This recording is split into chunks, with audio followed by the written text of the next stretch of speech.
So yung mga sir, for today's video may gagawin na naman akong Hyundai Accent 2014 model. So automatic transmission sa disusi naman. So bali ang concern ng may-ari nito mga sir is siya, hard starting. Kasi pagka ini-start siya, mga pang-5 beses na ini-start, tsaka pa siya aandar. Tapos pagka umandar siya, may time na nangangatog yung makina, parang namamatay. Pagka inapakan niya yung gas pedal, hirap, tapos may patay. Tapos pagka in-start niya uli, ayun, dire-diretso na. So may time na okay, may time na nangangatog, may time na hard starting, may time din na hindi pala kada hinto niya hard starting talaga. May time lang na nangangatog, tapos may time na okay. So Hyundai Accent 2012. So yun, chinik natin sa harap. So nag-check tayo sa may fuel system niya, ignition coil. Kasi itong unit na to is customer ko na to dati. So matagal na din ko tong ginawa. So ngayon tumawag siya uli para ipapacheck na naman niya yung kasi ang ginawa natin dito last time is walang hatak dito. Yan, pagka binaon mo hanggang hanggang 1.5 lang yun yung RPM. So yun, nag-okay na yun. So ngayon naman, ang problema niya is yung hard starting. Alright, so check muna natin mga sir kung anong nagiging problema niya. Tapos scan muna natin. Okay. So yung mga sir, try natin. Ayan, ipapakita ko yung concern niya. Ayan, hard starting to. So ayan, kompleto naman. May check engine, halos kompleto lahat ng indicator. So ngayon, start natin. Ayan, puro redondo lang, ayaw mag-start, ayaw tumuloy. So yan, ulit start. Ayun, umandar siya. Pero yun nga, nagre-redondo pa ang tagal. Minsan 5 beses daw niya ipapa-start para umandar siya. Umandar na yan. So delay yung natin, delay yung camera natin, gawa nung palubat na kasi siya. Alright, so try natin ulit. Off, on. So start. Ayun, okay siya ngayon. So yun lang. Okay, babaktasin ko yung yung fuel pump motor niya. Tapos papalitan natin. Kasi yan, binaklas na yan. Tanggalin mo ba? Ito, binaklas na to sa mekaniko, baka hindi lang na ibalik ng maayos. So yung mga sir, update ko lang kayo. So ngayon, ito, naikabit na yung pump. Pero yung naikabit dyan is bago na, buong assembly na yung pinalit natin. Kasi ang sabi ko sa may-ari is ang bibilhin lang niya is yung pinaka-filter. Ito yung pinaka-filter, yan. Tapos kasama na yung motor, yan.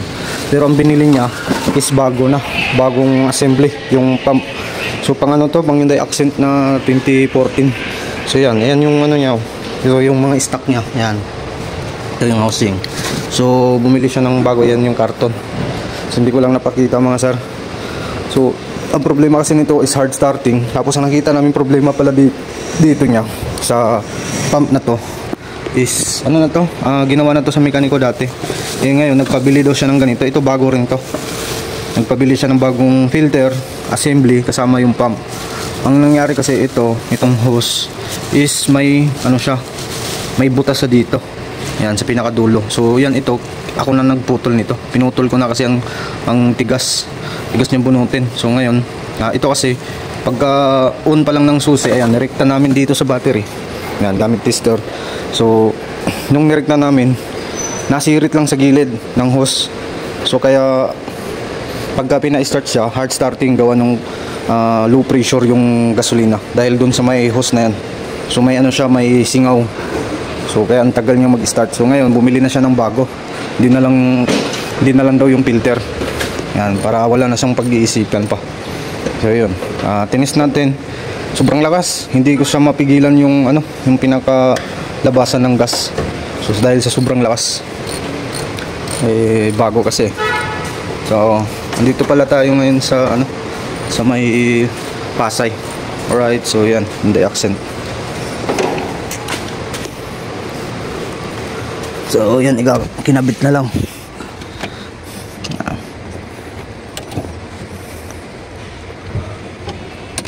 Yun ang maganda kasi pagka pinabili lang ng filter tsaka hose.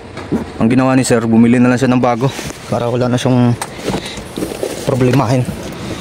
So saksak mo muna ba? Ayan, nakasaksak na. So ngayon try natin.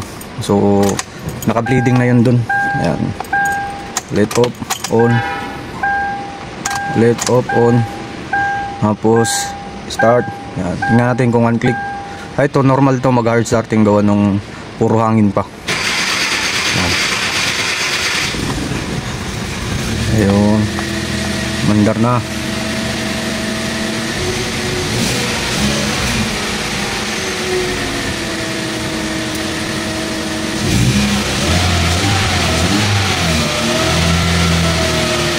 Tingnan natin yung RPM nya pala, hindi gumagana.